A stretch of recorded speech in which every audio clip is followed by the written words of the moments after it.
All right. Well, I'm sure we lost quite everybody during this small hiccup. Somehow electricity went off, and well, this is the first. And let me just get everything up and see if we are streaming on all relevant platforms. And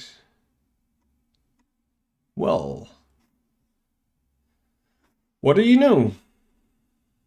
Let's hope it wasn't KRITA who caused. Let's just put in some quick Twitter message in. We are back after electricity. Damn. Right.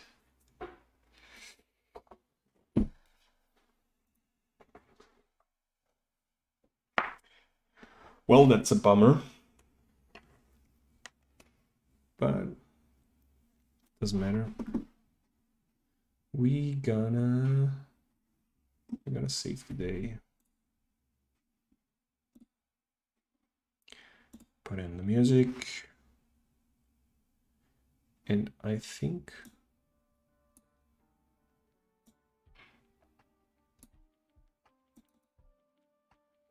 we're able.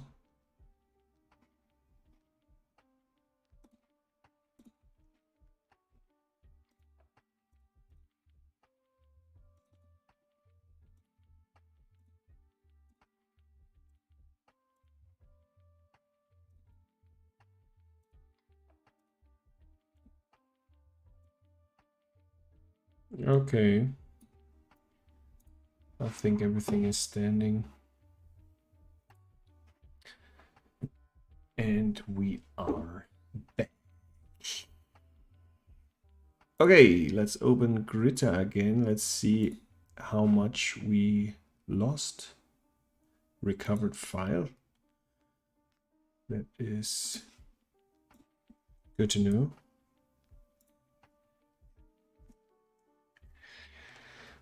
All right.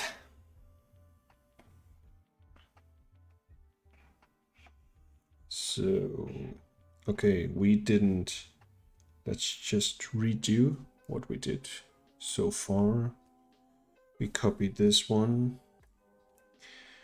Got our onion skin.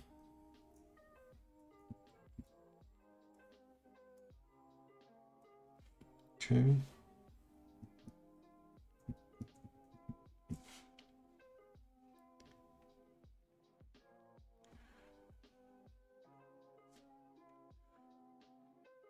Okay. So I think this is where we left off. I'm gonna add a new keyframe. And we wanted our anticipation pose going. Okay, now we have to make sure we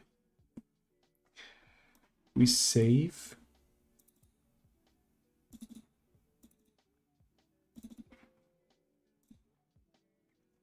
Okay.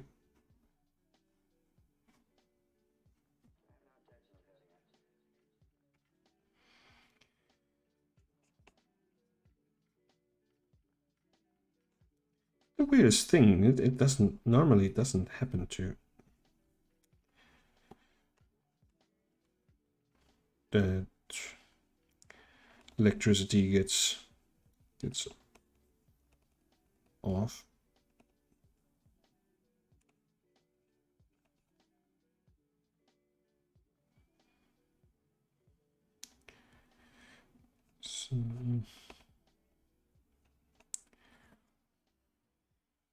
So now I'm by pushing tab, I get the whole screen. I think it's better to see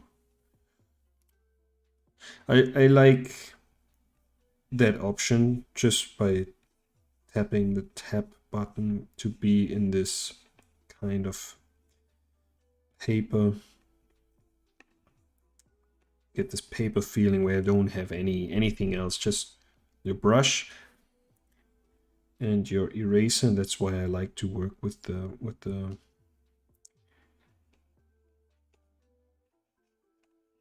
shortcuts, so I can stay as long as possible in this view.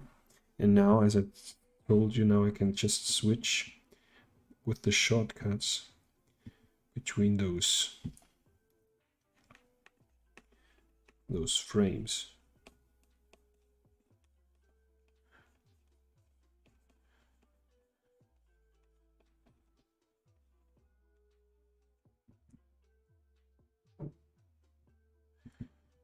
Foot looks very, very small.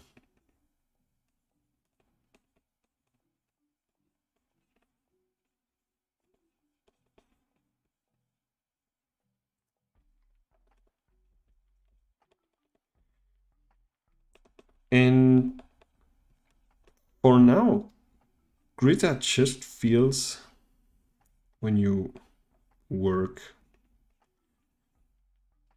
on what I'm working right now, in the phase I'm working right now, it just feels basically like Photoshop, as it's pixel based. And I told you previous episodes that I don't enjoy that much animating in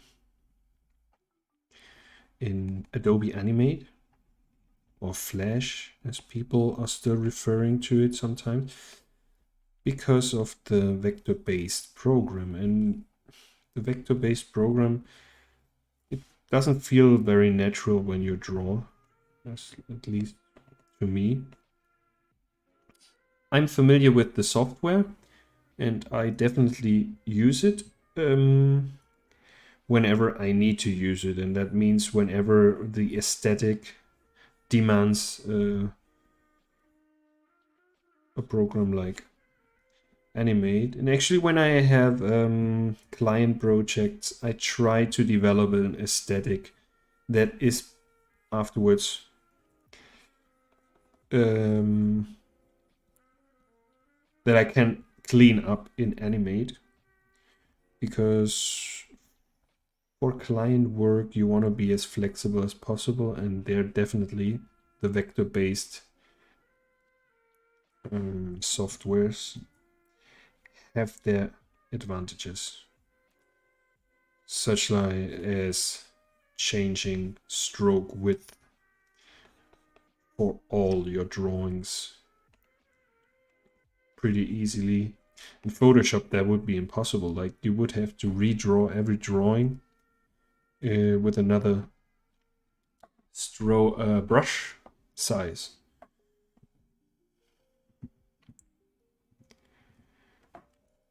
And that would be absolutely nonsense. Depending on the scene, you would spend days just doing another version with a new style. And therefore, it's very, very important to actually do your style frames at the beginning, because who knows if whatever your client wants you to change afterwards is actually what he wants. So imagine you do your whole animation over again, and the client just realized that this isn't really what he was looking for either. So then you're suddenly in the process of defining again your whole style. And that's why I always very, very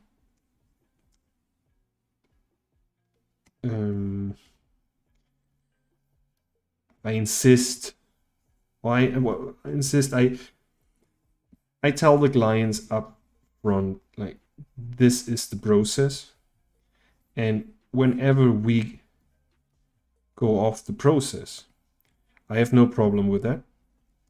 I just need the clients to know that from this point on, I cannot guarantee to stay on time and in budget. Because if you've worked out a style frame and went further down the road, developed an animatic, you did a, let me see here.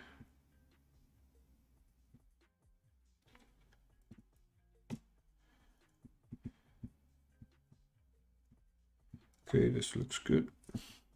Looks a little bit too small. So yeah, that's why you want to have an animatic, and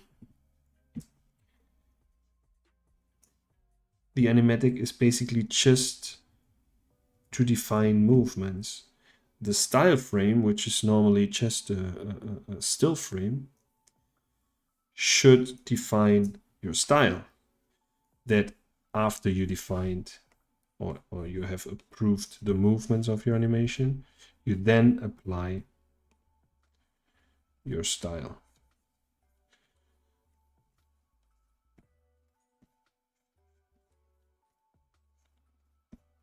Okay.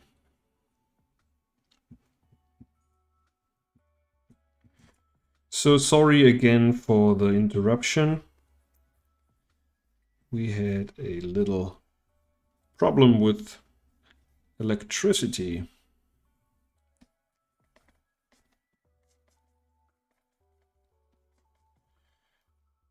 And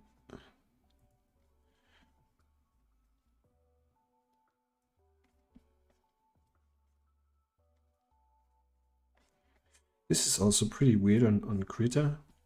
Like, I now have my brush, and by hitting, let me see if we can bring in the user interface. By hitting E, I activate the eraser. Now I'm in an eraser mode. It's not really an eraser, so now I can erase. And when I push, but the brush is also activated. So when I push the brush button again, I'm still in eraser mode. So you have to push or toggle off the eraser mode, and then it's drawing again. Now I push E, I'm erasing. It's a little bit different than other softwares I know, but I don't dislike it actually. It feels he's not bending more than in the pose before. It's a little bit more complicated as the keyframe. This one looks pretty crappy in the onion skin. As we figured out before, those are just the bitmaps or the PNG files, and therefore looking fairly crappy in the onion skin. But if we would have animated it from the beginning on in KRITA, I'm sure the onion skin is impeccable. So now I'm struggling with the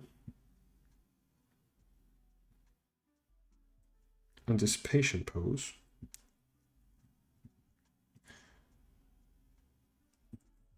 I'm not struggling, I'm working on the pose.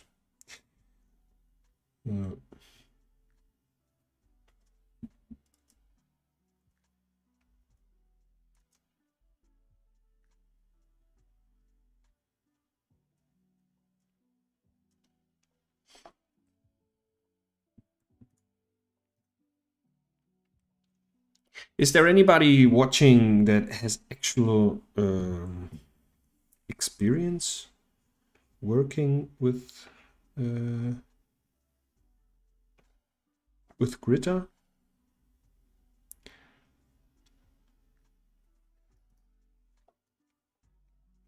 because I'm really liking it, and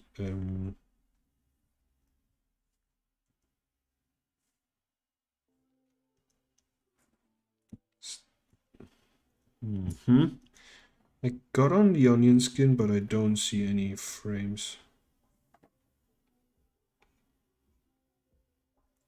Why may that be?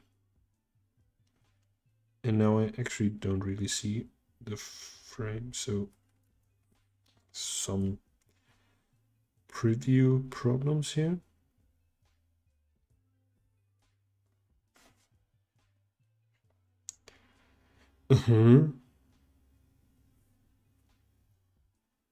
Oh. Okay, interesting. I have no idea what it means when I switch on this. Maybe I can activate, deactivate stuff. Oh, okay. Nice. So here I actually can, although I gave him opacity in the onion skin, I can tell I don't want to see those two keyframes. Nice. But I have to activate my 0, which is the drawing I'm on, to actually be able to see the onion skin. So it doesn't matter if you have this one on or off.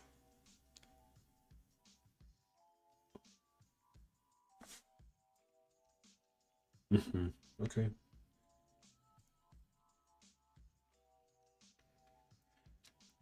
So let's bring down again the opacity. So the anticipation. Let's see how the arms are looking. I now want to have an idea. I basically want to have the opposite pose of what's coming next. So here the arms are lifted up high. So here I probably want to have them further down.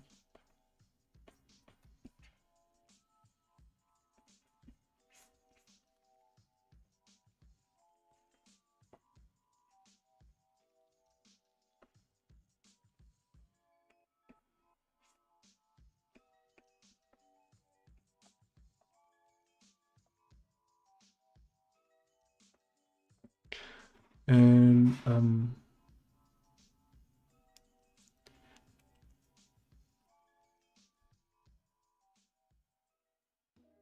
all right, clicking the Syrian onion skin panel turns it on and off. Check sorry for butchering your last name, Montague. I suppose you then have experience with KRITA. Can you share any of your thoughts on the program? I didn't really investigate a lot about KRITA. I just saw that they have a pretty cool homepage. I've never been really in the open source software world, like in 3D Blender, which is now, I think, pretty moving forward in the 3D world. And I checked the KRITA homepage, and I'm definitely gonna get in contact with them. And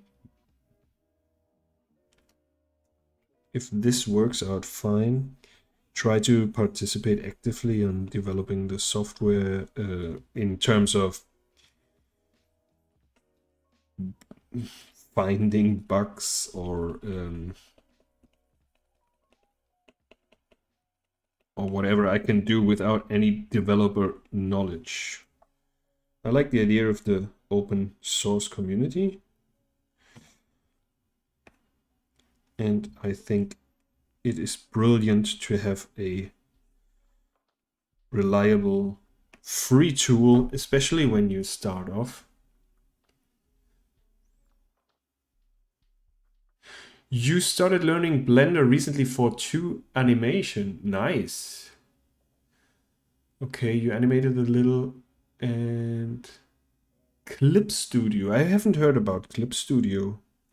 I suppose it's as well 2D, frame by frame animation. I'm gonna check it out actually, because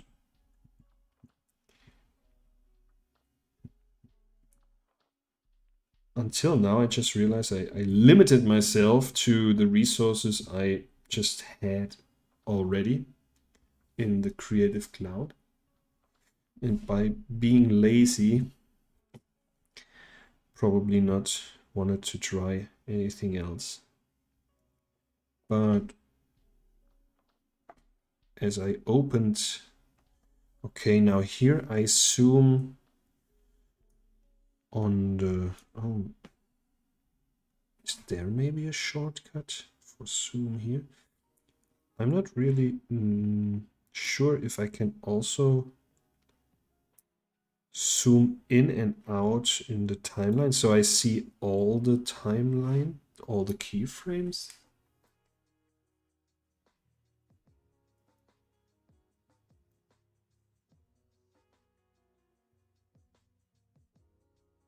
Okay, so Clip Studio is you have to buy it. Also fair price, $40. And it's for painting, all right. Yeah, I think there should be a lot of apps out there for just for painting, because Photoshop is such a powerful tool. But if you really are only into painting, I'm super sure that there's a lot of other alternatives. Okay, so now we have, this is not really an in-between, as it's not really the drawing between those two poses. It's actually getting down instead of up like the next pose, but it's still an in-between when you go by the definition of the animators back then when they started it, where they actually have those words like extremes, breakdowns, and in-betweens, where you basically call the extreme poses like the very, let's say we have this pose, this would be an extreme pose. We would probably have this as an extreme pose, and this as an extreme pose, or not already this one. So those are the 3 extreme poses, as I understood it until now.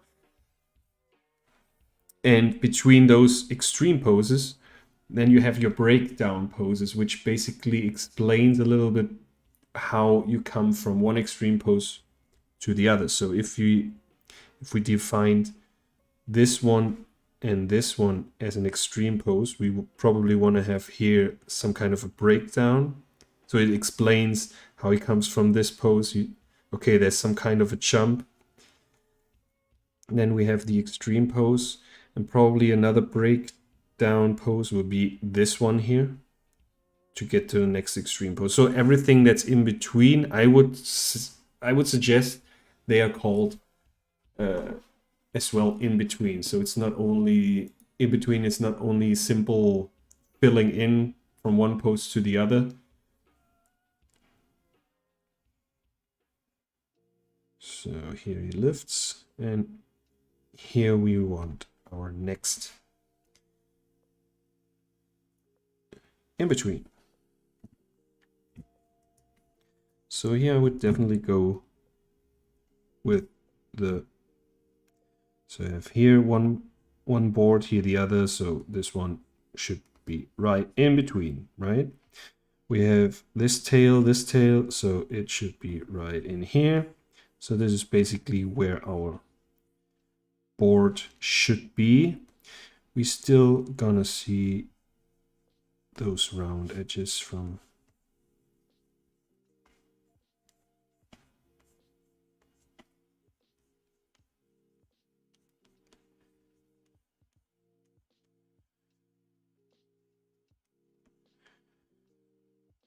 And the closer your in-betweens are to each other, the better,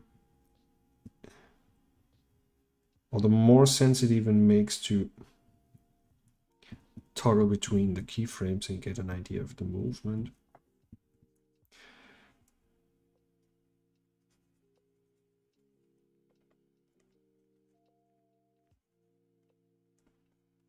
Let's see.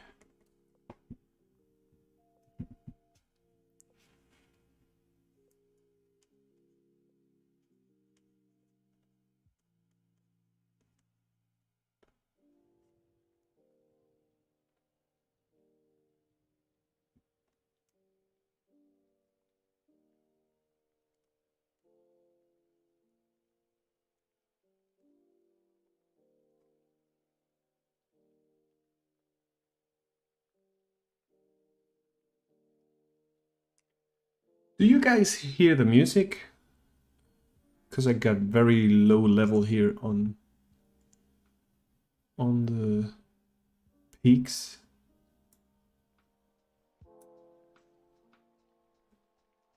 No music. Okay, I'm gonna bring it up. Now I have a little bit more of a...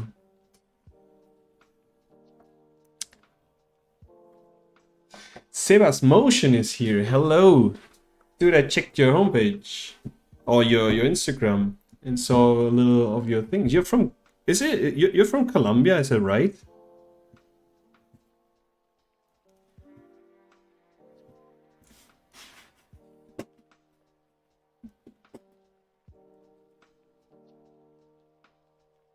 Where from Colombia?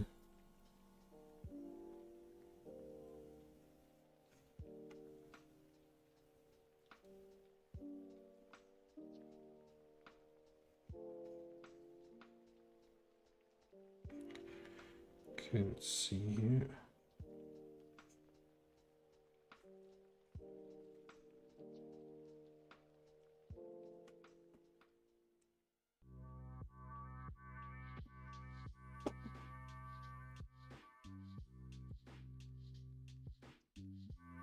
I've been in Cali. Yeah, Let's see.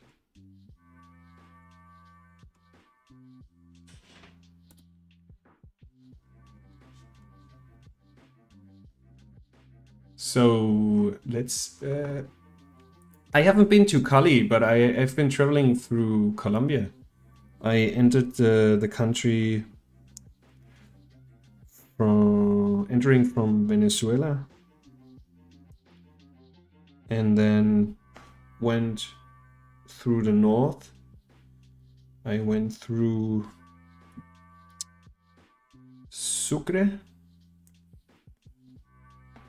and then I've been to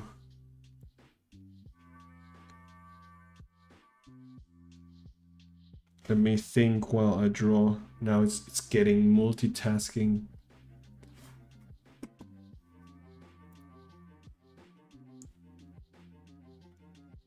I've been to Pereira and finished in Bogota. So I didn't get all the way down to Cali. It's further down the south, right? From Pereira, it's Cali. Yeah.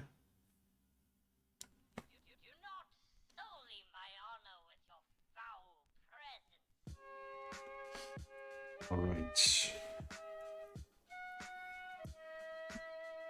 So my onion skin. All right. Cali is down there. Yeah, I think I remember on the map.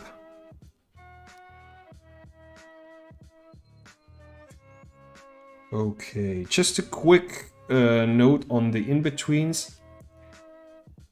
We have our kicking foot here is still in touch. Hey, Okubi-O, how are you?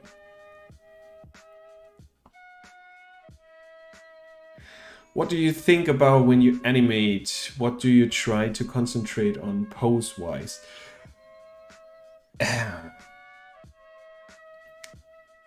It's a good question, and I figured like doing this live stream, it's pretty weird to actually animate and talk. That's why I sometimes just sound like this while I'm talking, because my mind is completely absorbed by the animation process. But even if I wouldn't be talking, I learned a few weeks back then what forceful drawing means. And I don't know if you have heard it, forceful drawing. There is an amazing YouTube channel from Mattesi. He's a former Disney animator. And basically they are doing figure drawings. And they are concentrating on getting the poses with just basic lines. So they don't actually draw the whole person, the whole nude model or whatever they have, but they just reduce it to like it's not the action lines, but they just reduce it with a very to a very basic amount of lines, but you still feel exactly the pose of the drawing. So when I found this technique, I got back into figure drawing and tried to pursue this technique, and it helped me a lot. So now I'm always trying to get the forces, like the power within the movement in every drawing. I want to capture it in every drawing, so that you have the right arcs here, so you can feel where the whole force is pushing or dragging behind and all that stuff. I think that's something that I'm now more conscious about, and I have the feeling makes my animations look more organic and more dynamic. I'm definitely gonna put the link for the force drawing in the description.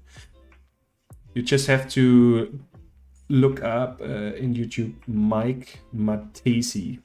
I can write you that in the chat. Let me see, Mike Mattesi. Here, Twitch,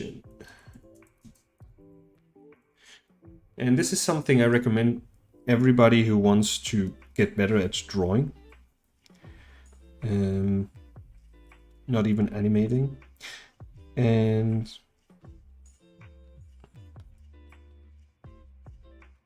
I hope this answered more or less the question, what I am thinking while I'm drawing the poses. So regarding this pose here and the in-between process, I tried to not put the foot directly in between those two positions, as I would like to have the foot coming off the skateboard a little bit more dynamic. So by already getting him closer to the next pose, I have some kind of easing into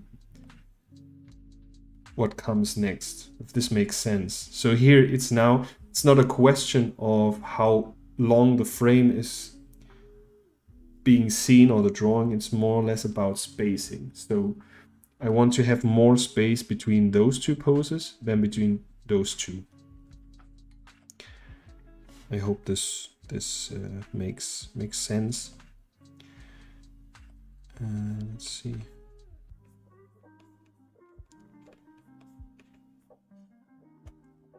So Okubi1, you're doing good. I am doing fantastic as well. We had a little hiccup with electricity here. So this stream got interrupted, but we are back on track. And I'm feeling really happy that it seems like there's some movement in the chats, and I'm really happy you guys participate. If you don't want to participate, that's perfectly fine with me. But it's pretty nice to interact with people that are also interested in the topic. And my approach to the whole streaming is actually, I show you what I do, but would love to hear your opinions on what I could do better, as you may be more experienced as I am. But I felt like I'm doing this now on and off for 4 years, the frame-by-frame animation. And as I was self-taught, I always was missing something like that, where I actually can look over the shoulders of another animator, take things with me that seem like helpful to me, and improve my animation skills.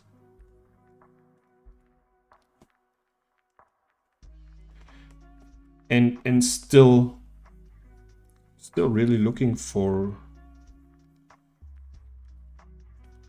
other animators that are in the same position and just want to share experiences. And somehow it's a kind of documentation about the learning curve.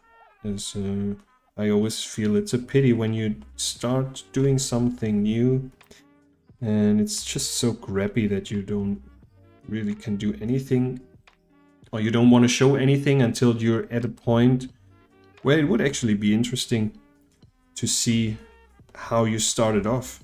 And maybe that helps others to encourage to pursue the whatever thing you've learned, and can show your learning curve.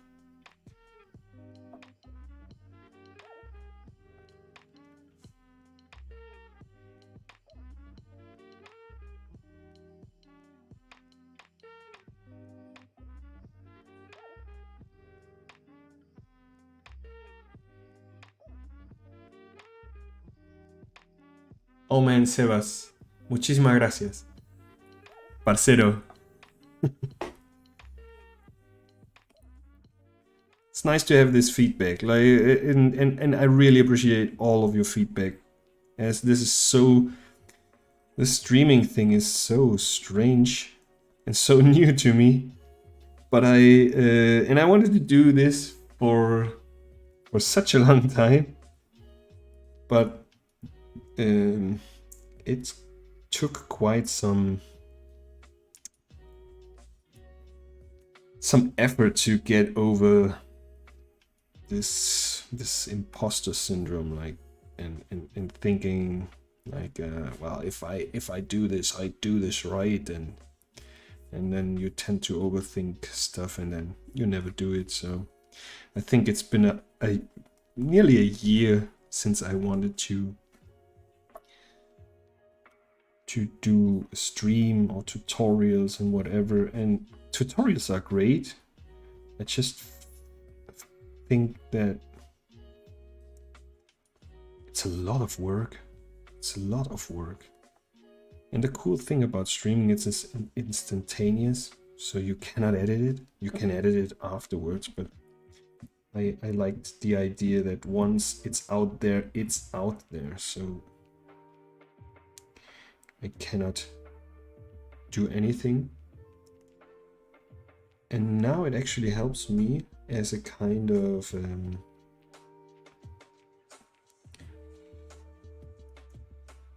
like kind of an obligation to sit down every day, or every other day for now, and doing this.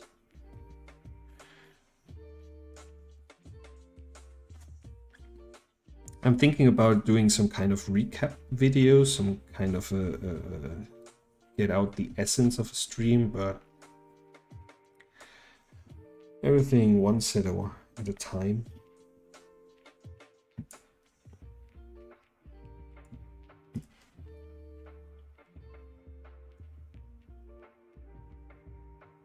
It definitely helps to work in a personal project. Absolutely, Sebas. And for me, really, it like this kickflip. I've never done an animation of a skateboarder, and I pretty much like it. I would have probably never.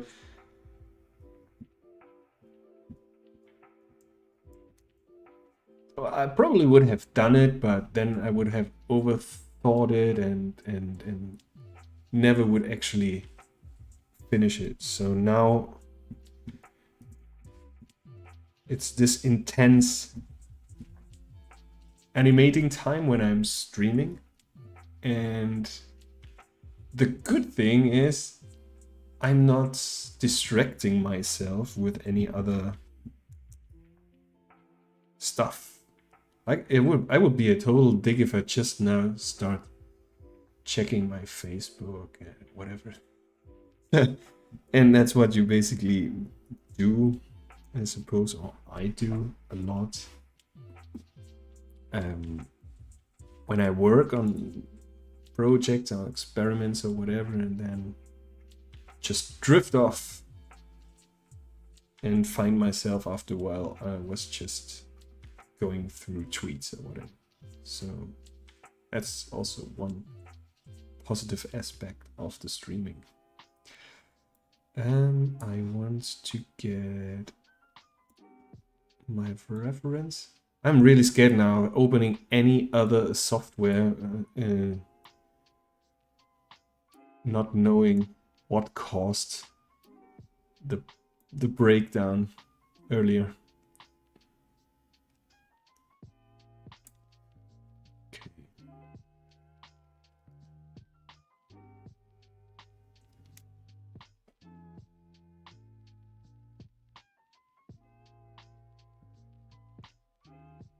Let's see.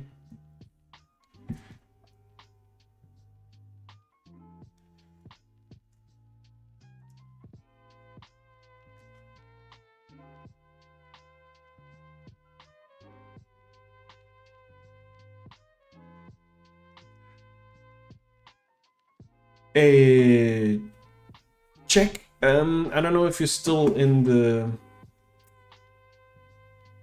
chat, but as you seem to have a little bit of experience in KRITA or anything, anybody else who has experience, do you know any way to zoom in and out in the timeline?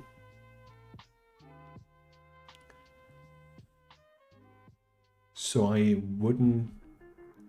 Oh, you're still here. Perfect. Do you know how I can get a zoom? Oh, I could just do it like this, but there's obviously one point at a time in time where I will need it.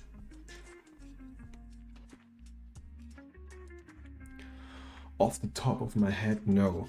That's okay. Maybe we figure it out together. So now the board would be, let's see.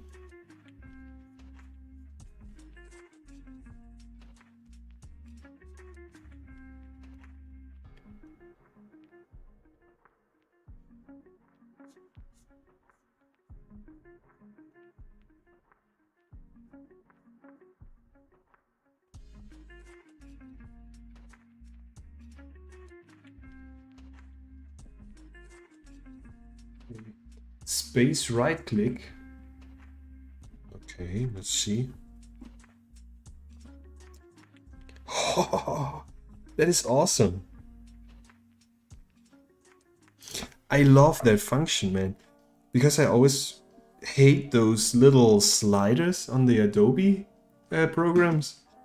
I saw it the first time a friend of mine who has a recording studio and he uses Logic, where you basically just have to go on top of the timeline with your play head,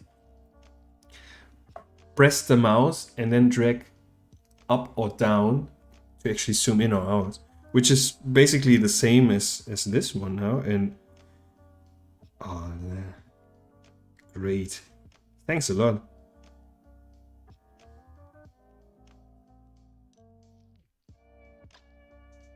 So here's something that I saw before now, that although I know, look, now he's showing me the drawing. I don't know if you have seen the glitch, like I didn't see the drawing, I just saw one, I don't know if it was the previous or the next keyframe, but apparently there's some issue here with KRITA. And I think I screwed up the board.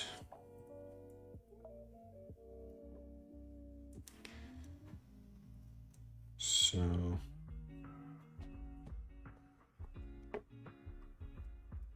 the board would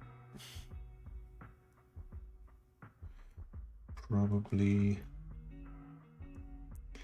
like, let's start just with the exit, with the trucks to get an idea.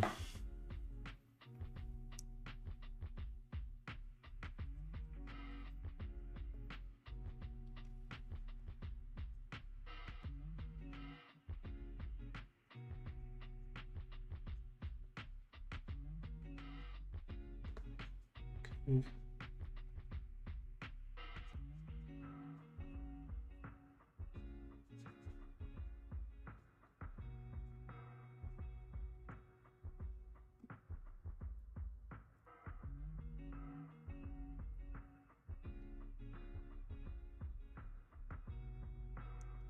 So for all the people that are watching on YouTube and are wondering to who the hell I'm talking all the time, I'm also streaming on Twitch. So if you want to get in contact with those happy people that are providing me all these helpful tips here, switch over to Twitch if you feel like the YouTube chat is too silent.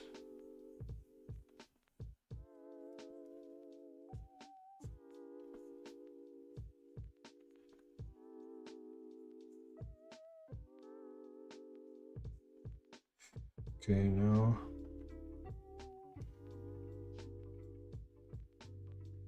it looks like a proper rotation, but it looks a little bit too small, the board, maybe.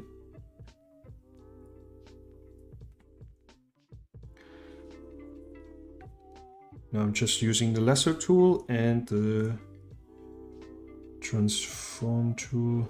Nah, not really working. I feel it's too thin.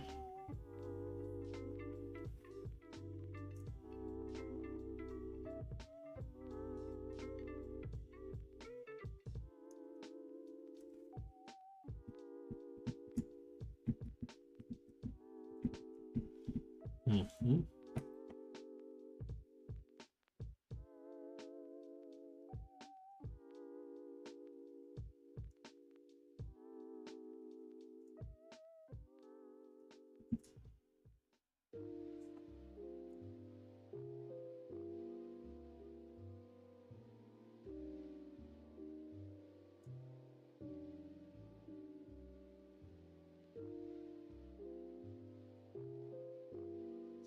Pretty weird. I don't even see the drawing with. Oh, now I saw it. where we only have the board, so you see on ones. I don't know if it's, I see somewhere if it's actually playing on 24 frames. There actually somewhere the frame rate, because I know it on Photoshop and on Animate, a lot of times the software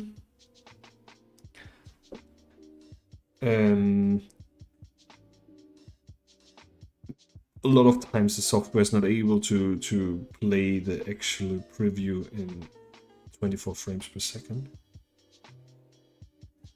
So, all right, you found, yeah, okay, check. Says KRITA sometimes skips frames. That is what I feel like. This is a problem, right? Because how are you supposed to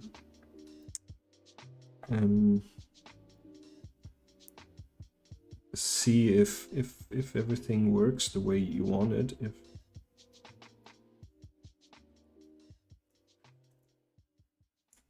Well, anyways.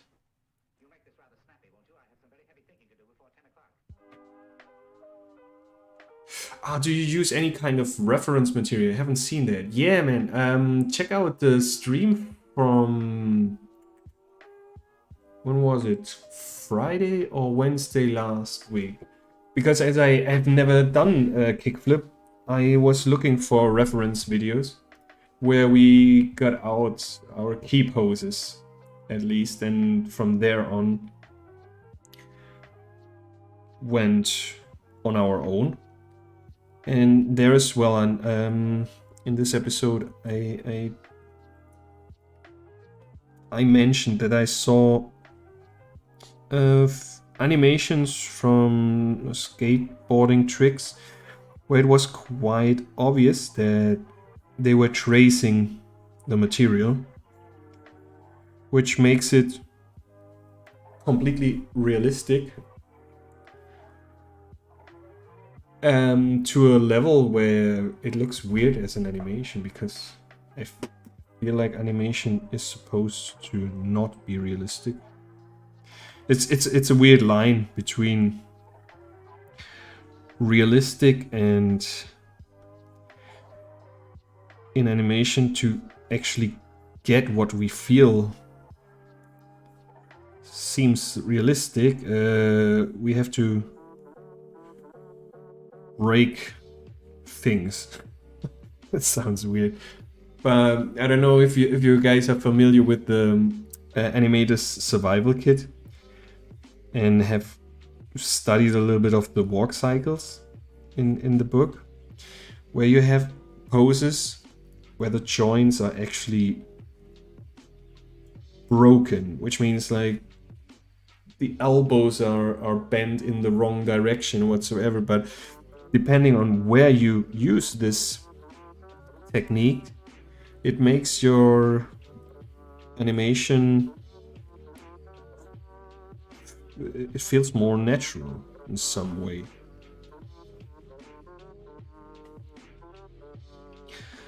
So although I was getting my key poses and I did screenshots of them,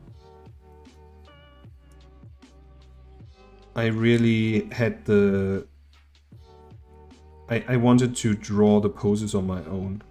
I guess it was figure drawing, right? Just to really try to capture the movement of the pose.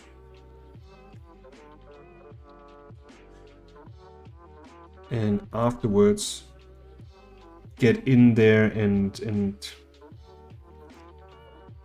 tweak things like squash and stretch, exaggerations, motion blur, all those stuff, which you won't get when you trace your footage.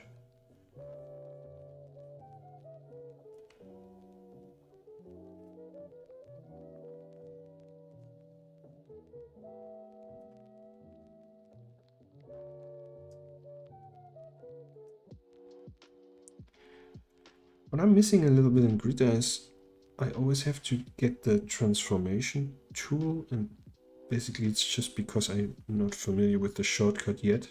I always tend to go to the selection tool, and I always want to push the V button to get the arrow tool in order to just to grab it and move it, and it's not the same in KRITA, so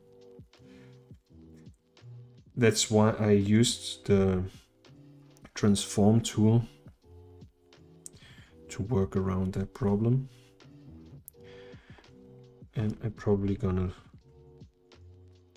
have a closer look what other options the program is giving me.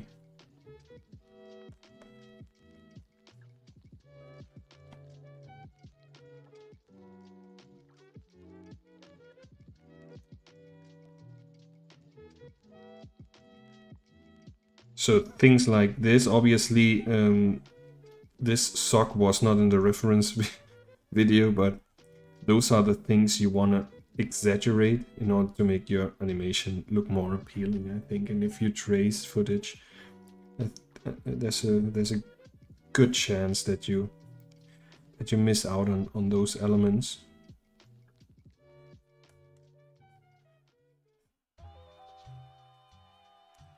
Because if tracing real image would be a technique, then maybe you can say, okay, let's just shoot the next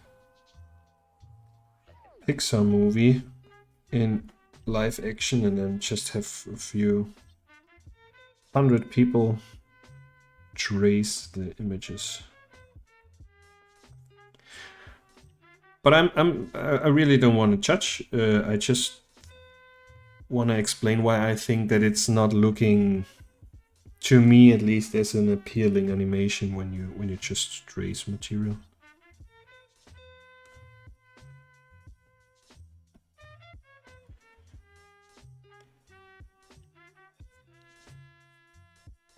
Okay.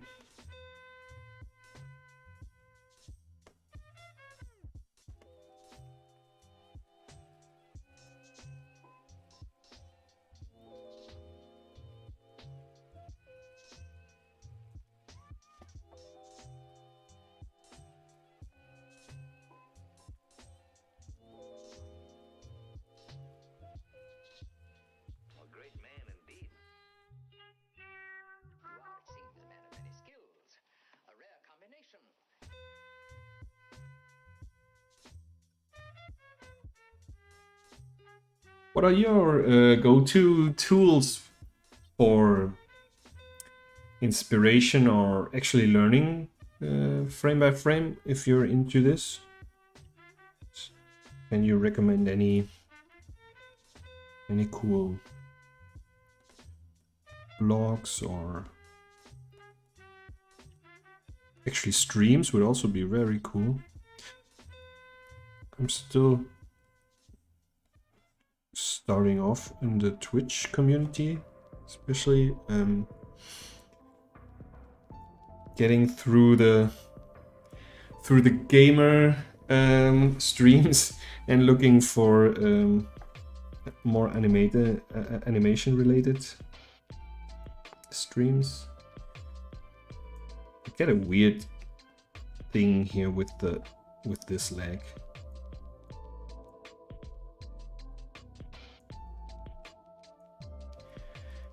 Suddenly feels like this leg is a little bit off.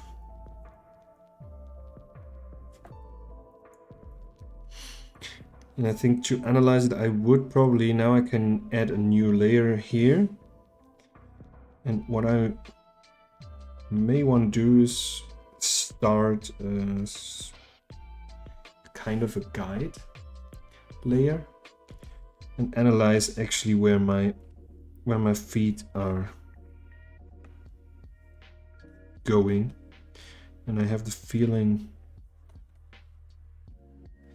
that the problem is the arc of the movement.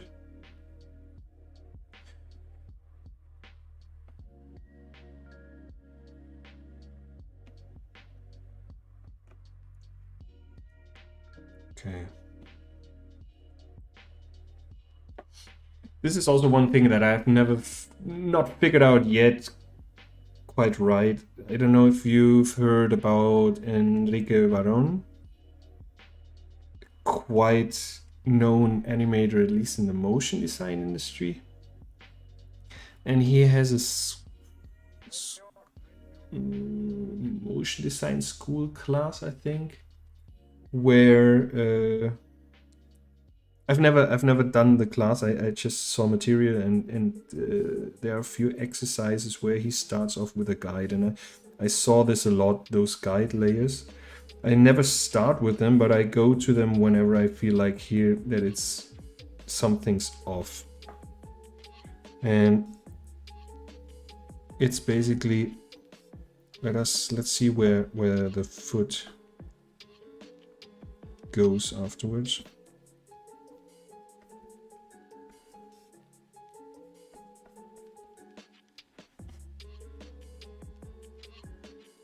Okay, so we clearly have some kind of an arc here.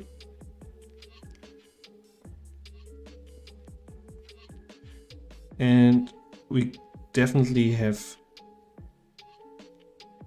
poses that are not really evenly positioned on this arc. So I want to correct this. So this is fine. Here we lift off. This is fine with me. Here we probably want to already shift. Let's get this. Okay, transform tool. Oh, wrong layer. Let's lock this. This is also a thing that I actually like on KRITA, that you have actively activate the layer you want to work on. On Animate, it basically happens a lot of times that you delete, for example, things on every layer that is where your playhead is at. So now I activate this one. I want my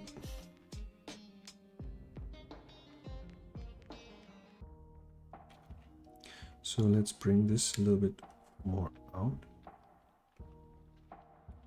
Oh.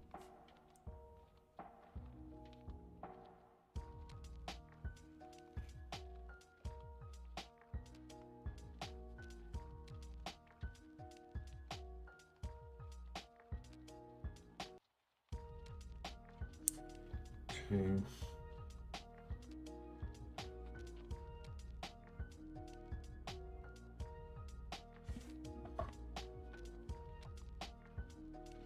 I think this already looks more the way I would imagine.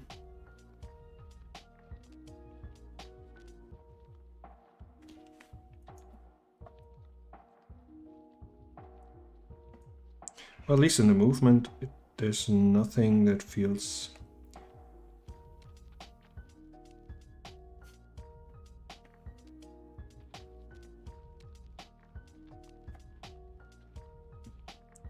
too off, like the sock here.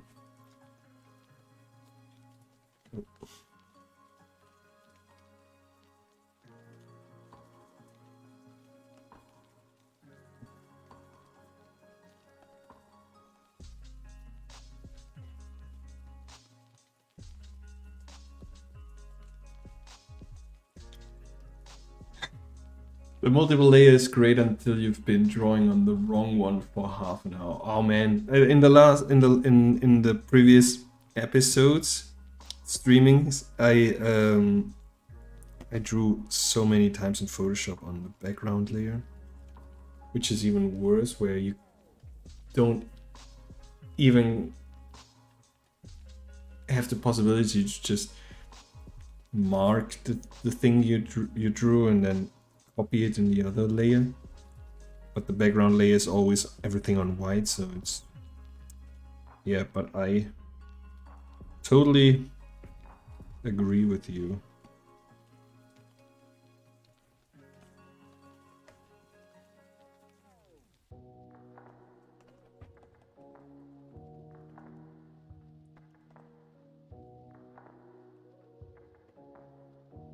And lately I get more and more the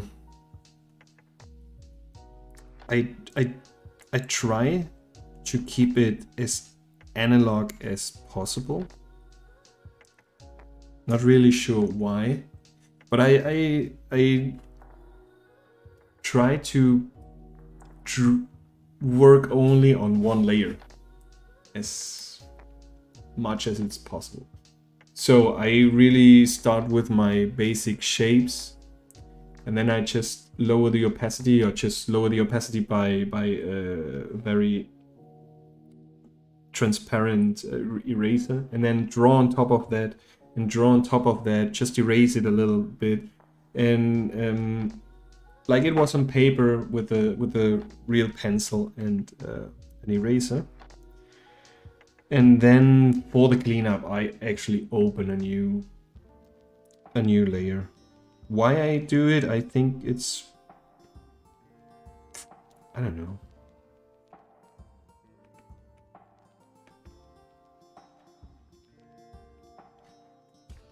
It's like the most daring thing animators can do. This is like free solo of 2D animation. Just stick with one layer.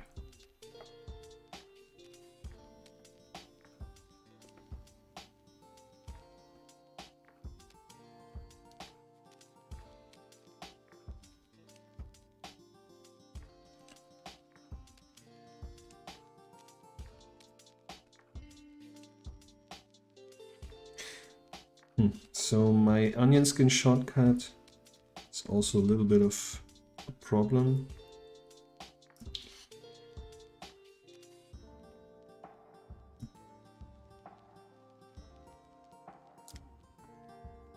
So I definitely see that KRITA is not a Toon Boom or TV Paint, which is absolutely fine because you don't pay at all for the software, and I think it's fairly new.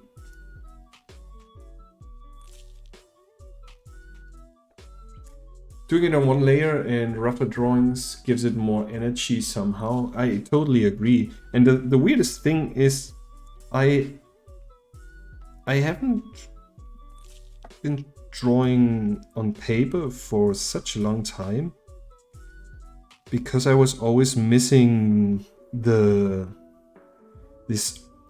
possibility to just lower opacity of one layer and then use it as a guide and then put another layer on top of it and then refine it and whatever. But the more and more I saw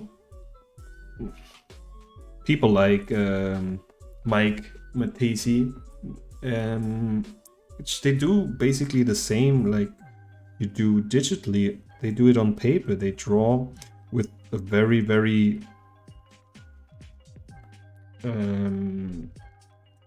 light pencil on paper, very, very roughly, which I really started to enjoy.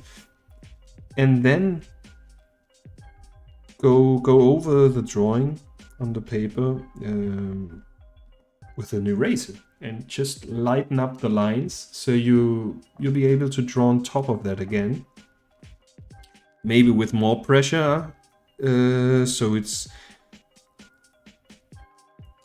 so the lines get darker, but you still draw on top of your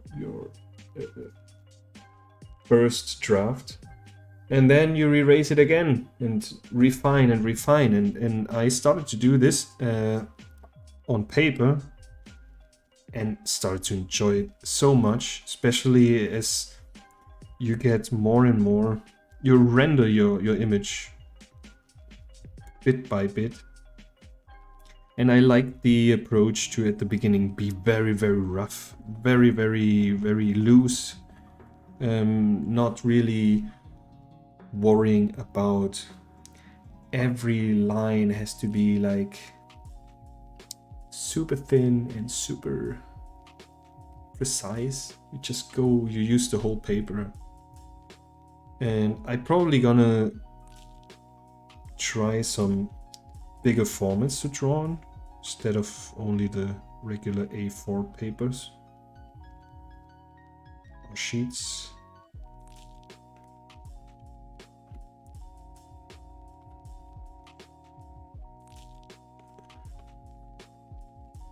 Because the bigger ones, it actually allows you to not even put your elbow down, so you're just floating over the paper, which gives you so much more organic shapes.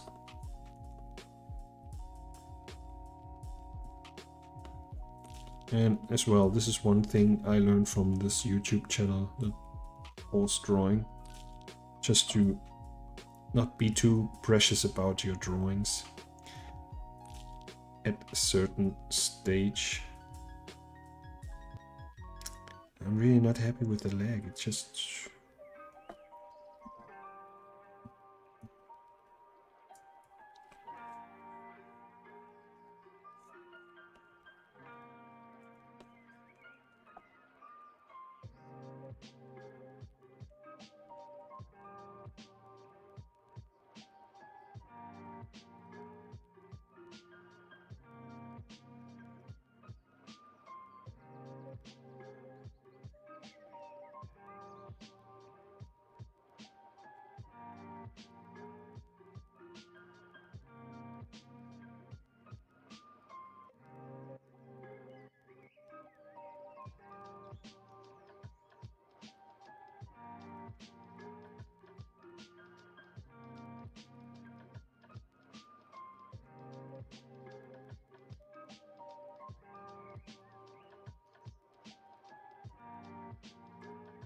at some point we want to have the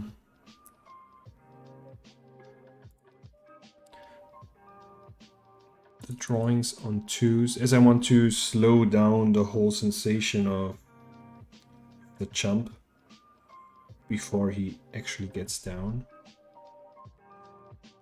And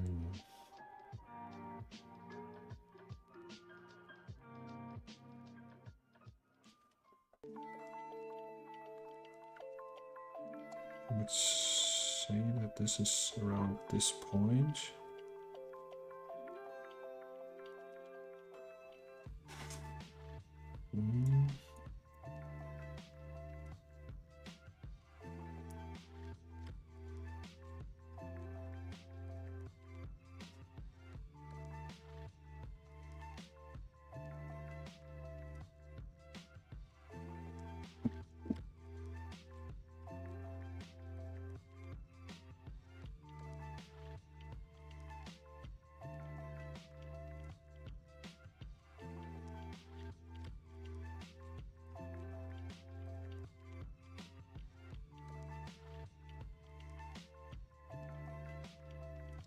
So I leave those drawings on twos, which means they are two frames.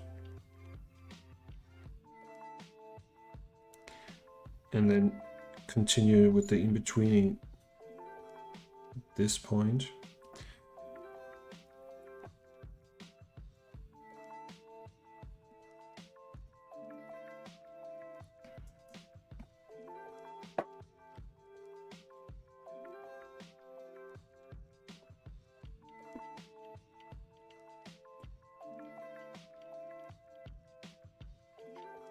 And I tried out some new layouts here, as I think we could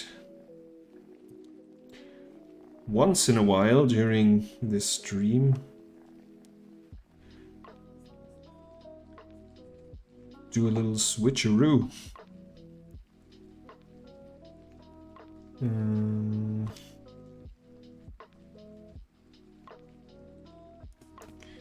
So here I'm basically gonna start to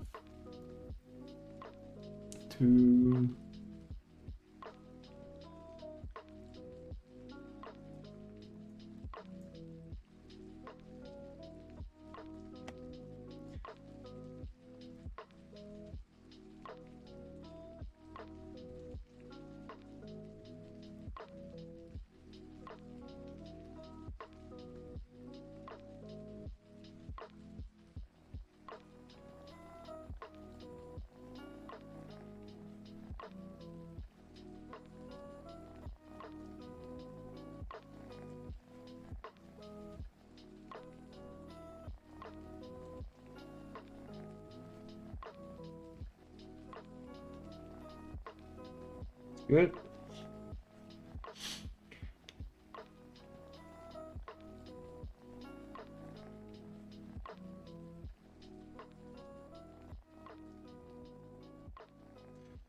And here.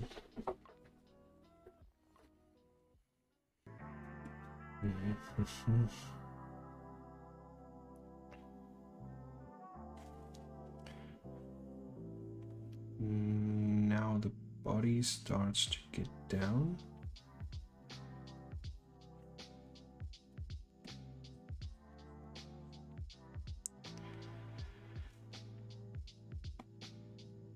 Not the feet.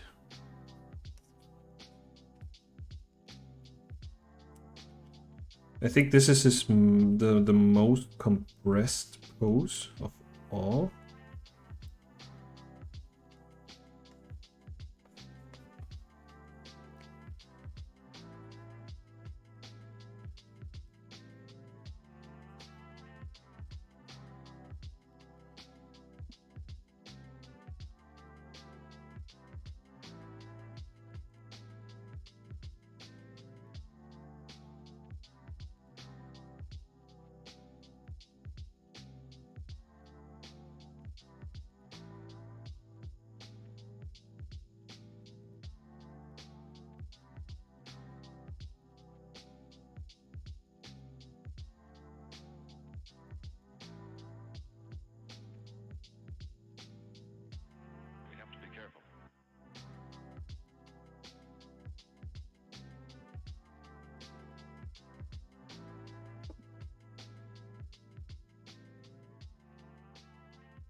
Being a little bit too skinny.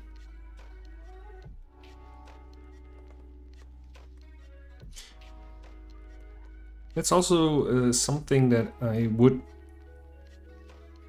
rather not have, to have this, the opacity. Once you regulate the opacity, it's the same for the brush and the eraser. I would like to have a more opacity on the eraser than on the brush. But on KRITA you have the setting applies to both tools. If Jack doesn't tell me otherwise. Jack, you are now the KRITA specialist here in the chat. That would be a nice feature. All right, thanks for confirming.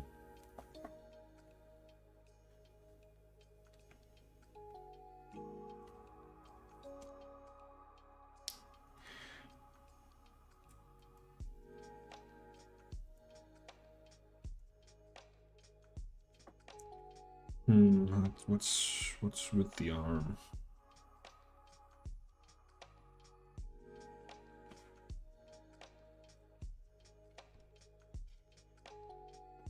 Be some kind.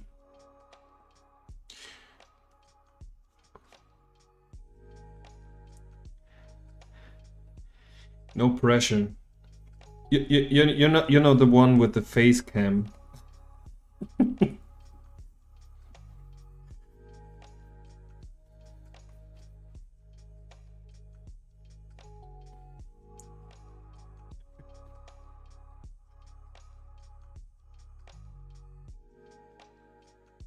And now whenever the viewer count drops, I just assume it was too much pressure for you.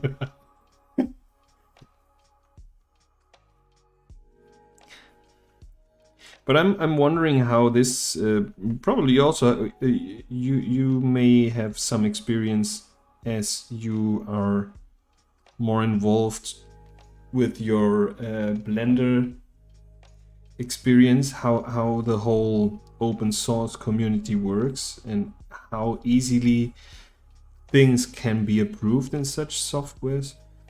Because I now imagine, okay, at least you have a community where you can bring in those suggestions. The question is how many other people are suggesting things, and is your suggestion really relevant to other people so they would start to improve the software to your likings. But on the other way, I feel like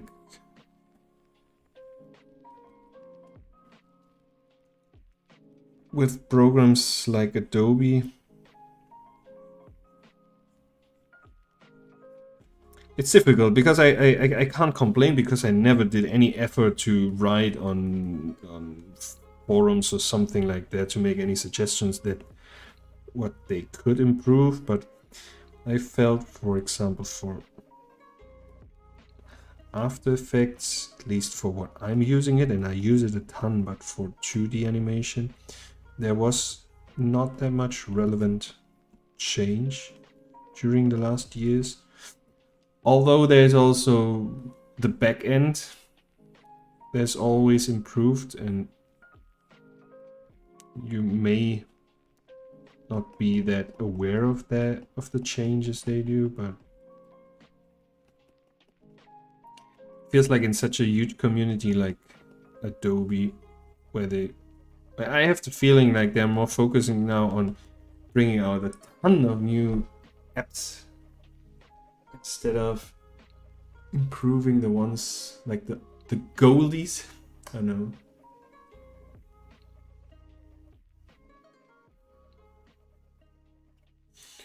Okay, it's for Blender, it's mostly the community and plugins for specific functions. That's also like on when you taught After Effects, I felt like the most amazing tools that came out the last years are basically external scripts.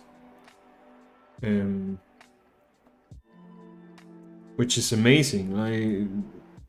But sometimes I feel, how come that those very useful tools come always from external and not from the people or from the company that makes the original software and charges you every month. But well, we're not bitching here anymore. I love Adobe programs actually, and it's amazing what you can do with them. It's insane.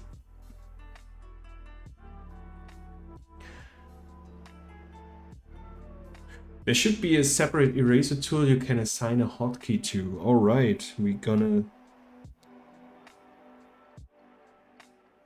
get a look. Or we can check in the configurations. Like if I put eraser, set eraser mode.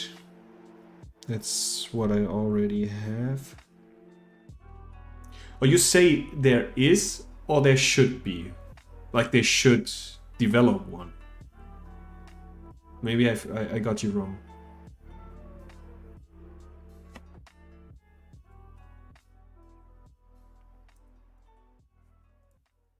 Ah, there is.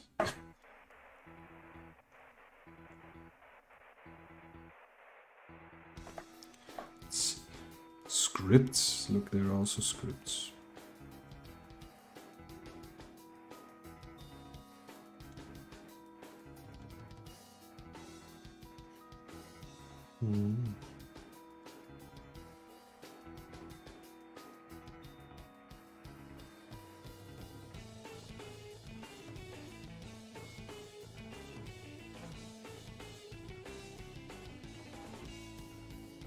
The pencil icon on the top. You mean this one? Is there another pencil icon?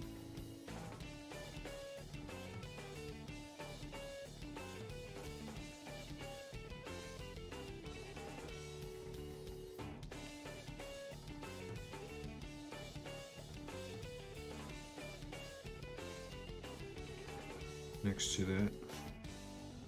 Okay. Oh. Well,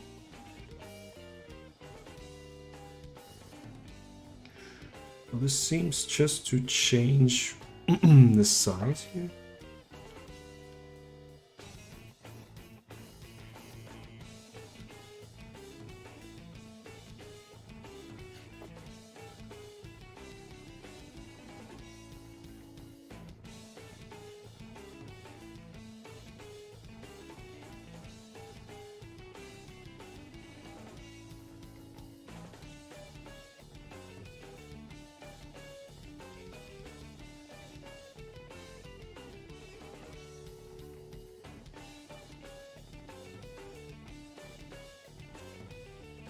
The right. Click on the pencil icon at the top. Sorry, to the right. The pencil icon. Is there a pencil? I have the brush. Is there a pencil icon?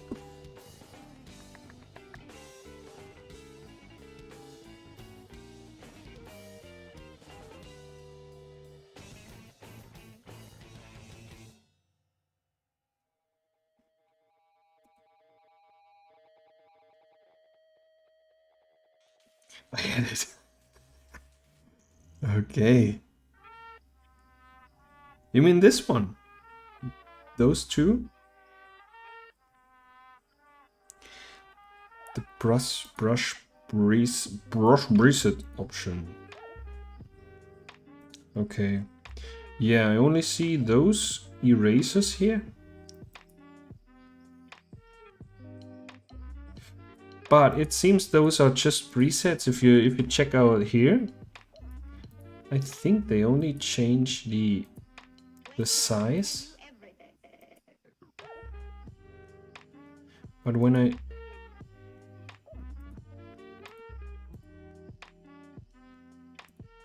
Okay, I have to toggle between the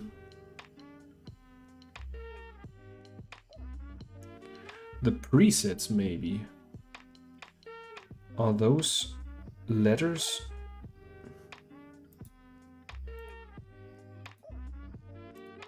Oh, okay. Erase. Normal.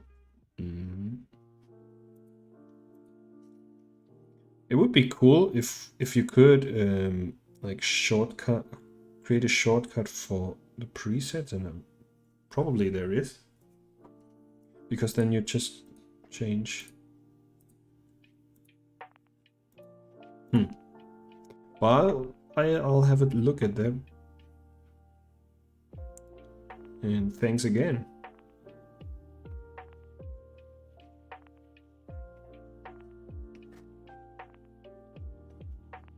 The mustache has to get higher.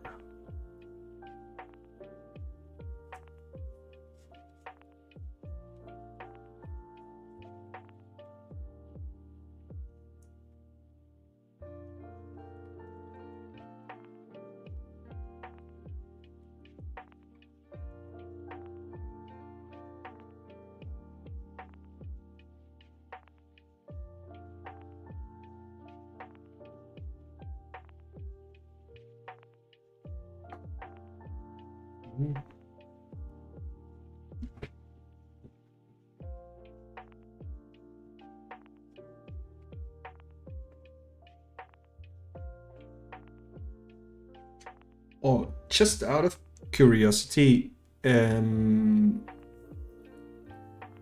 did you find the stream?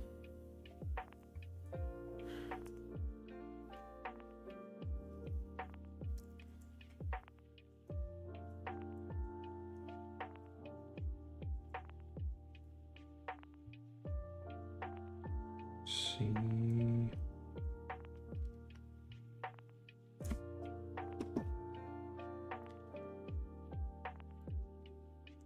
Like today, I think it was the first time I reactivated my Twitter account, which I didn't use before, but apparently the streaming community is quite active on Twitter. And I'm not really sure if I was able to reach anybody through Twitter today.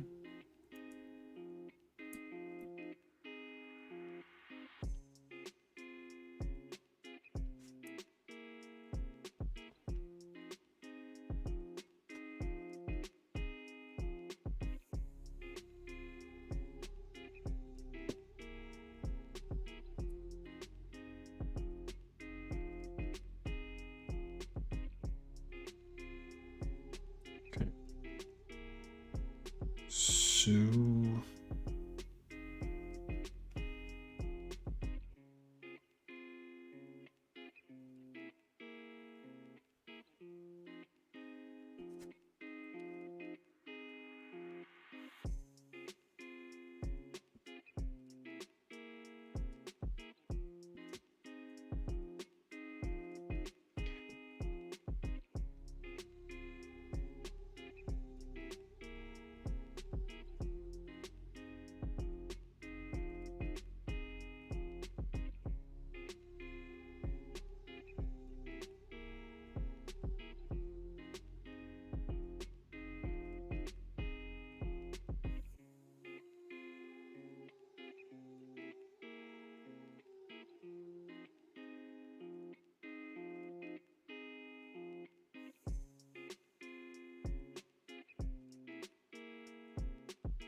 oh, thanks for the heads up, Jack. So that's helpful.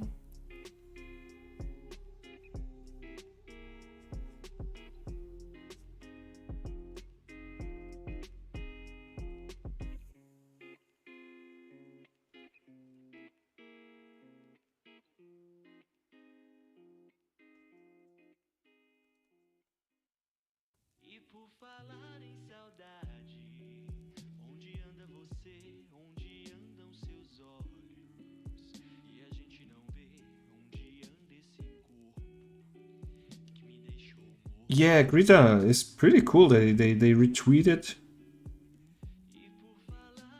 which I find very nice of them.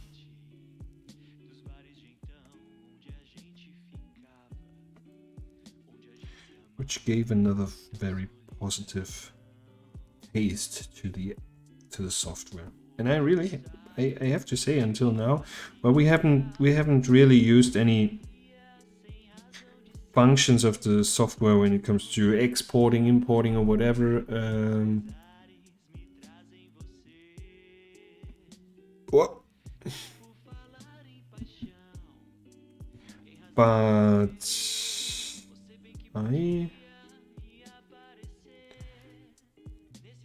so far I really like the software, and I think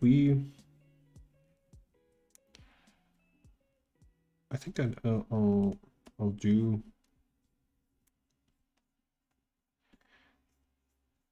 would be interesting to do the cleanup process in KRITA as well. Let's see.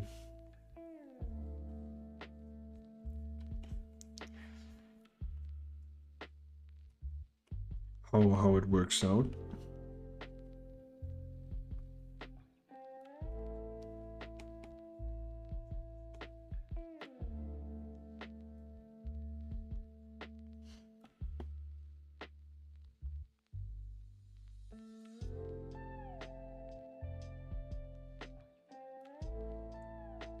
Okay, feels like he has to rotate more to his right here already, which is basically just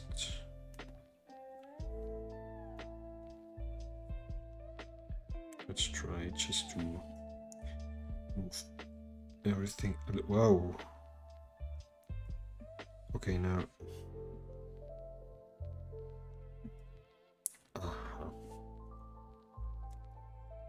So apparently the transform tool, holy moly.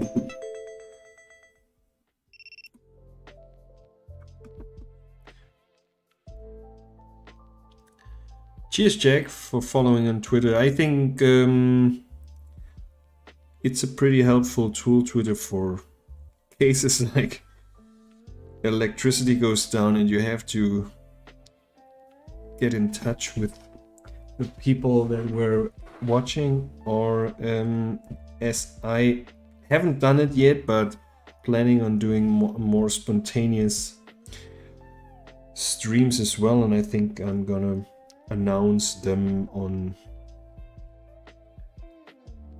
Twitter. It somehow feels like the platform where you get the quickest response. But as I said, I'm not really active on Twitter, so I don't really know if this is the right one, but you're following, and this is, that's a good thing.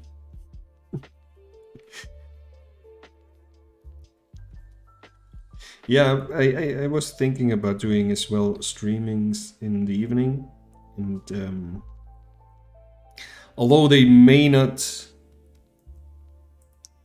seem very planned, but the scheduled streams I try to prepare in some way. But I felt like maybe I could also do like those, another kind of format where just spontaneously casual streaming. I could do casual streaming. And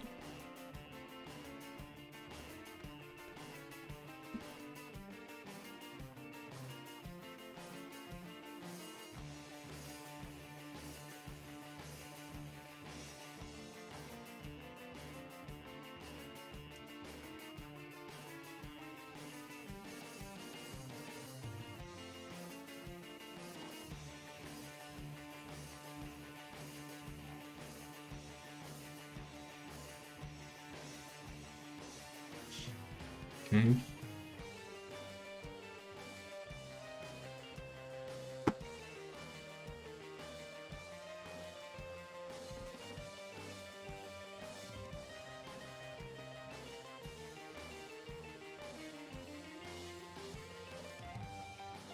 Oh, cow. Okay, I just realized now the music went into a complete other direction. And not that I care, I just want to make sure we're still on the copyright side of life. Copyright free side of life. So...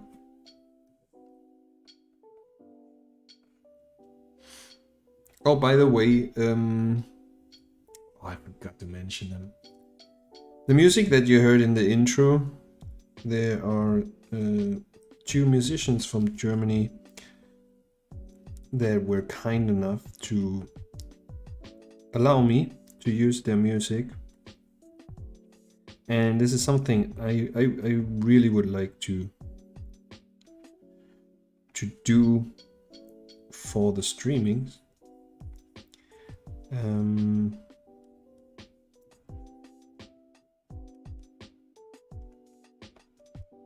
To promote would be a very big word for such a small streaming channel for now, but yeah, use some of their music and give them the possibility to or share their links in social network and all that stuff. So if anybody watching right now is also a musician in what kind soever, and you see any benefit in hearing your music on a live stream, or at least at the intro and outro, I would be more than happy to share your music.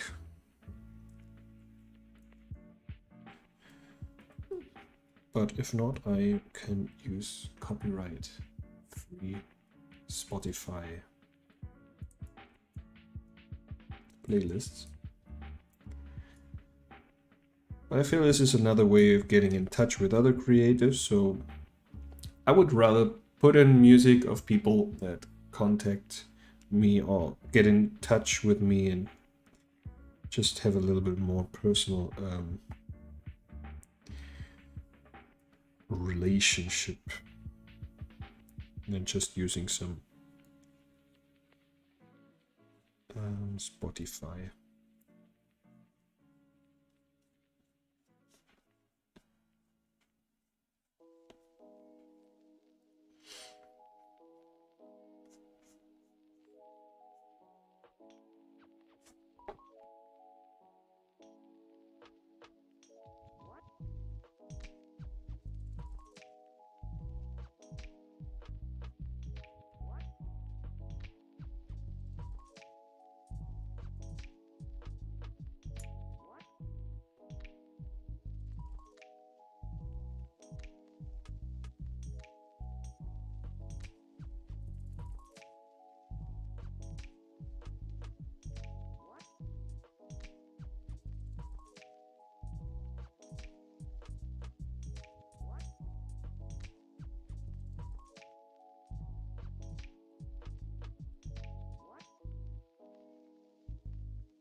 I feel like here I don't even want an in-between this pose and that pose, because it would really slow him down and take away the impact of him landing and smashing down.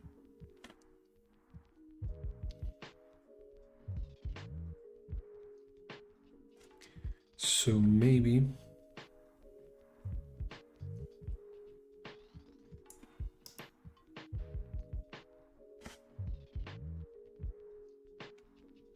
let's see.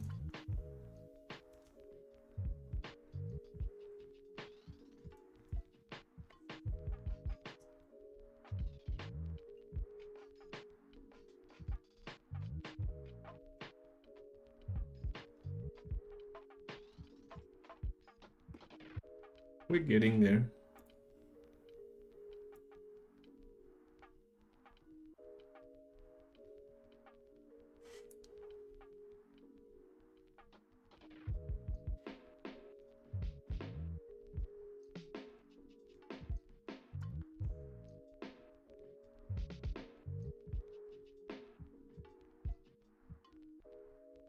Okay, this looks too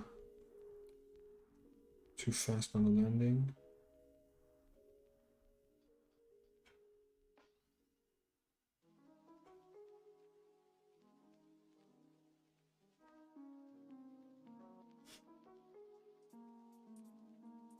It's a process.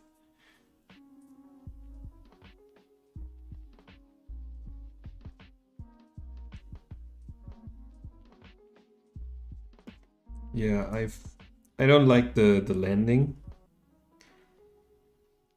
I think we're gonna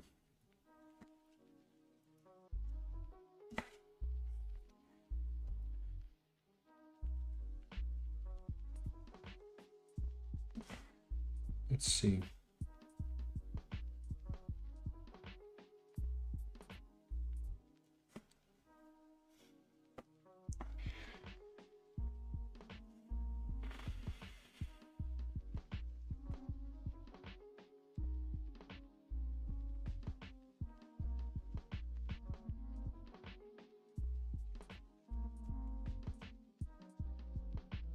I really like this onion skin thing. Pretty cool.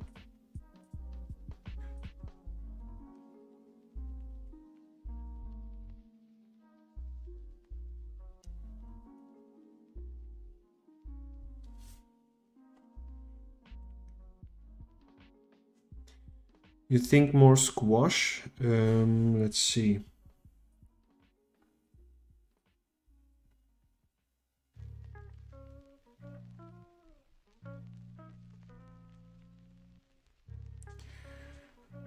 That would mean like after this pose we go even further down a little bit before we raise up.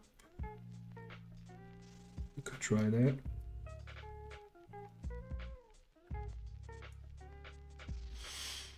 Let's try that.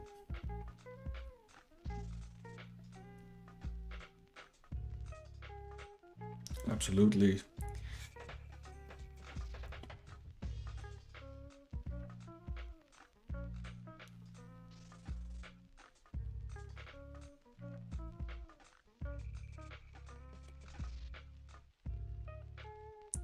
So now I just want to position the board and the right just between those two, but then afterwards I basically don't want to have any, well, I probably want it a little bit.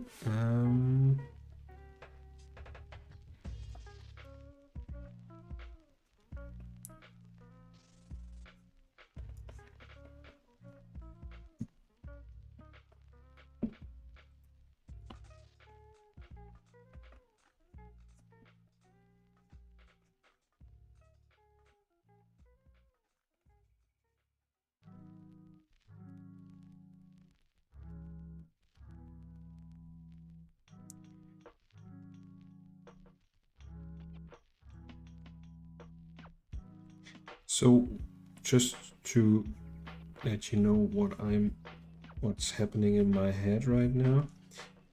In this pose, the whole, let me see if I can get this on this layer. the whole weight or the force is like so. He's actually out of balance. If this would be him standing or it standing, would probably fall off as the legs to really maintain the body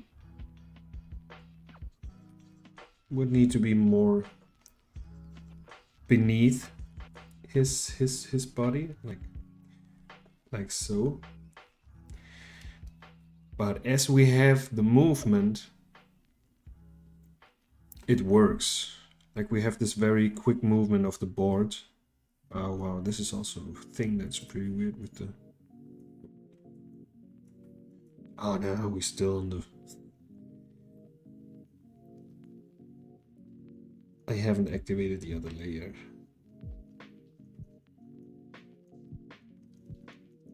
Now I can't get back.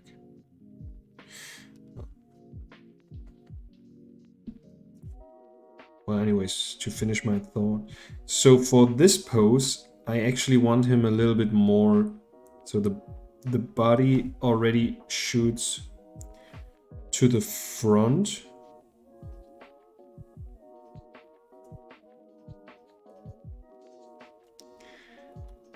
So the legs, they're even more bent.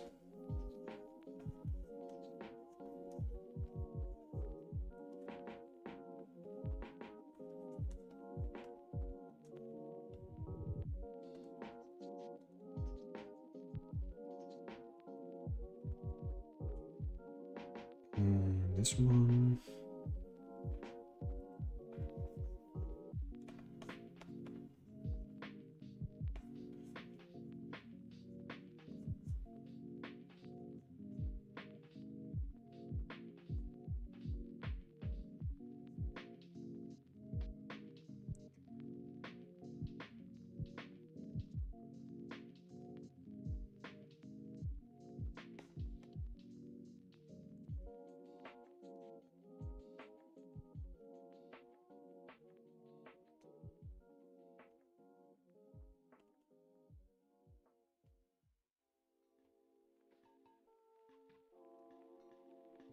It should be like this.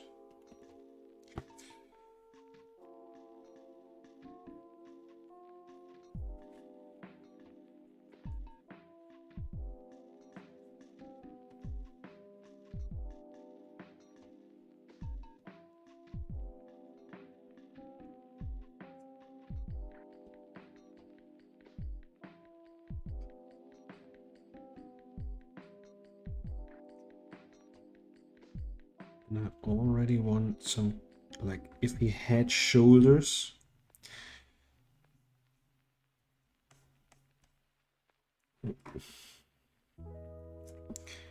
His left shoulder is trying to compensate the impact. As here it moves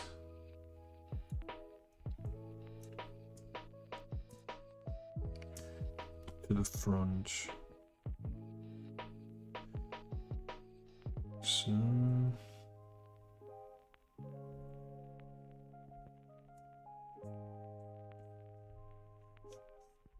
it's getting messy here with the onion skin and the...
Yeah, now he bounces off, right? What do you think, Jack?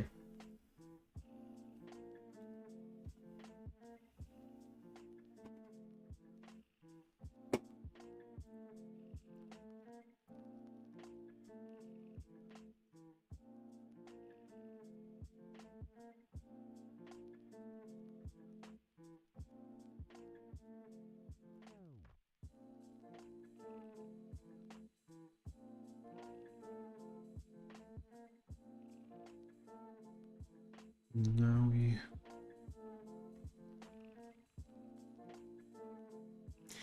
It may be quick.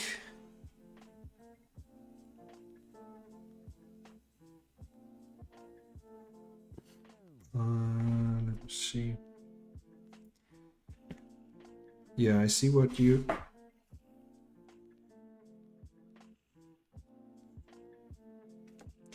Maybe we could put in another one in between those two. So he's lifting a little...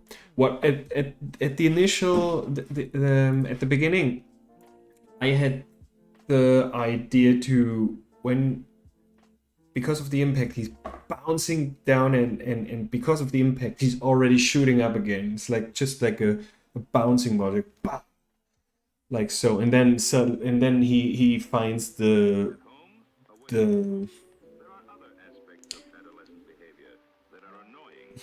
I don't know how to explain it. Like, once he get the biggest impact, he compensates the impact and is up there, and then he actually gets the time to really locate his upper body, if that makes any sense. But let's add in between those two, let's add in another one. Why not?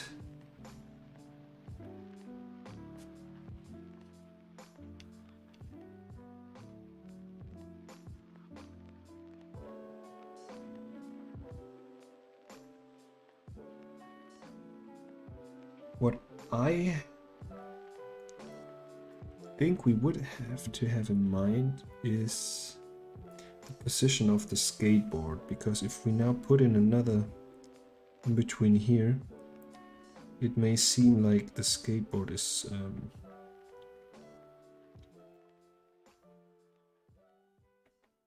slowing down.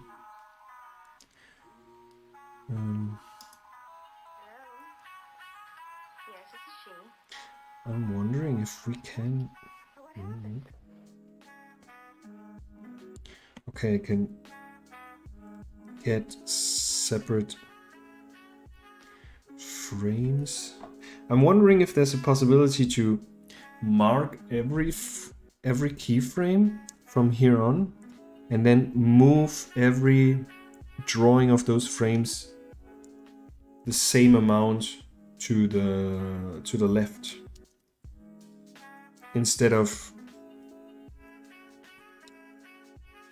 moving now each drawing on every frame.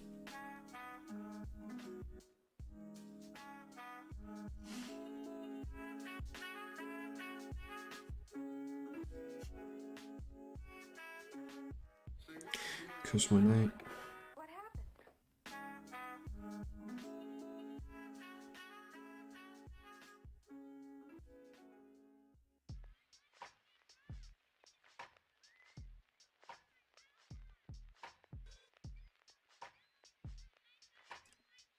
Shift left.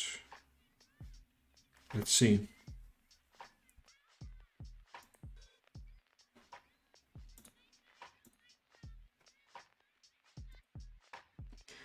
So I can... Let's see.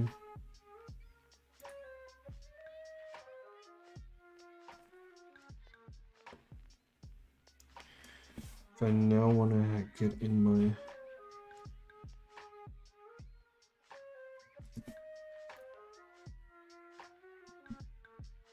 No, it seems like it's only moving the active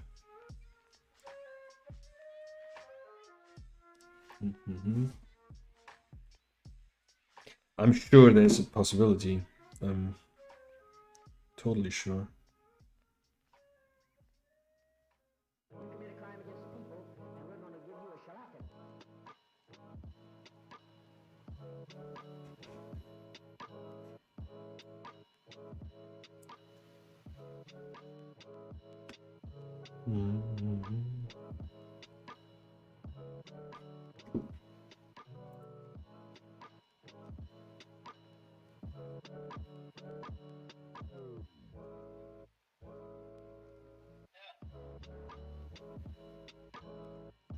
Transform all layers.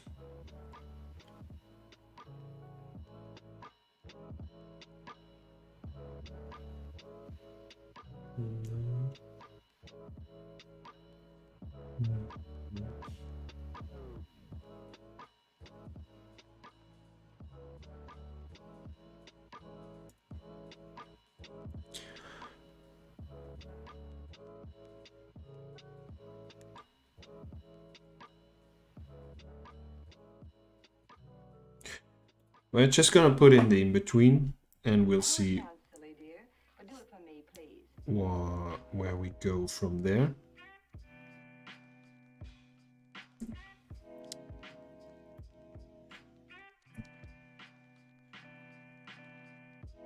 But as you see here, the skateboards are already very close together, and the closer they are, the slower the movement's gonna look like.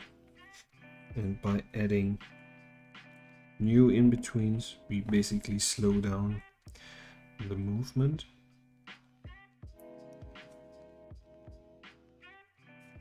So here, the spacing, I would like to have him fairly close to the previous drawing instead of...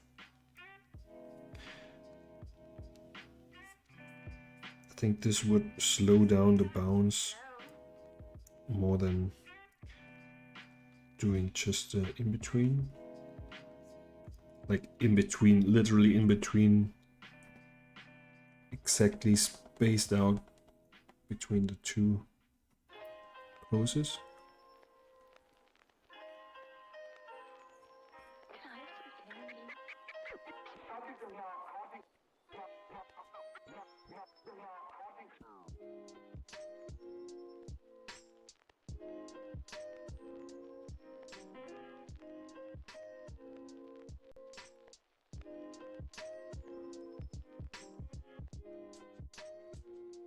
Just do it very roughly, so you can get a result and see if we actually... Would you like to do another? Yes. If we really want to go with this. Okay.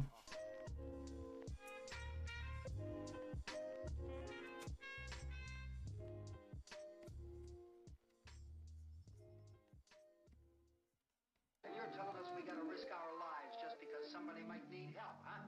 If you're stupid enough to go die in that trap, that's your business. However, I am not stupid enough to follow. Just in case we fail to recognize one another after all these years.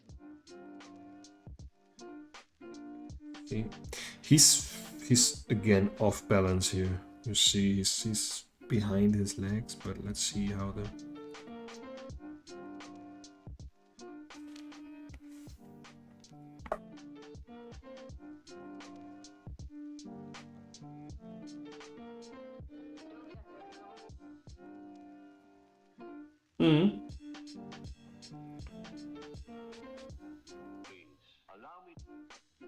I think that's good.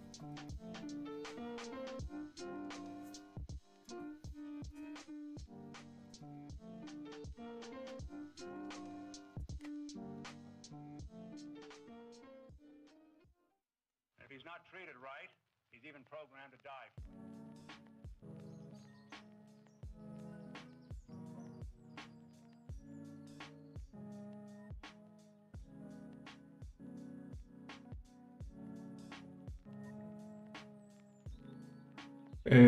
I think I like it. So I would leave it like that. I wouldn't do any in-betweens after the landing, as the movement is fairly slow and it shouldn't be. We could do some in-betweens, but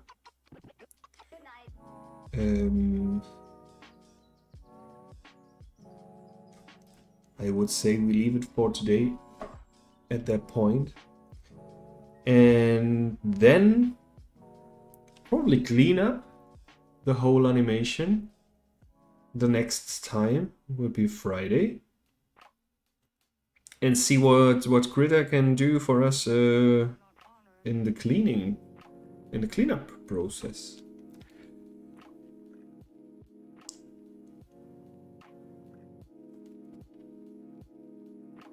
Yeah. So I think I'm done for today.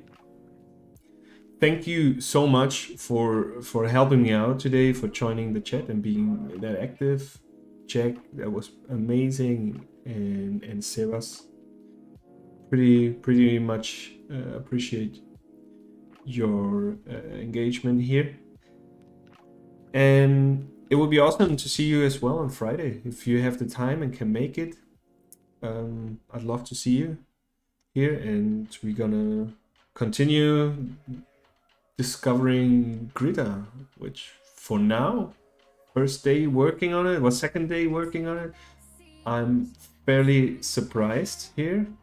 Now with this music, I think this is it. And yeah, again, really love to hear your opinions in the comments. For any suggestions, content-wise, execution-wise, whatever. Sorry again for the hiccup with the electricity. Wasn't planned. I think that's it for me. Have a great day. Thank you very much, and see you on Friday for Start.